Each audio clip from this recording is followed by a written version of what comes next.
Seorang fokus dengan yang di depan dia.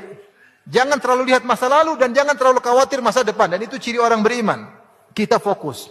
Yang masa depan jangan terlalu gelisah sehingga kita akhirnya tidak fokus dengan yang sedang kita kerjakan sekarang. Seperti sebagian orang bertanya kepada saya, Ustaz, apa yang saya lakukan sekarang? Loh, kamu kan mahasiswa. Sekarang belajar sebaik-baiknya. Jangan pikir nanti saya lulus kemana. Itu urusan belakangan. Yang terbaik yang bisa kau lakukan sekarang, lakukan. Jangan nanti saya lulus saya mau kemana. Nanti ada yang mau kawin sama saya. Itu nanti. Jangan mikir sekarang. Sehingga orang akhirnya gham, mengkhawatirkan masa depan yang terlalu berlebihan. Itu karena kurang tawakal. Yang bisa kau lakukan agar kau bahagia, sibukkan dengan yang ada di depan matamu. Masa depan serahkan kepada Allah. Dia bukan di tanganmu. Masa lalu biarkan berlalu. Sibuk dengan apa yang di depanmu sekarang ini. Itulah ciri-ciri orang beriman.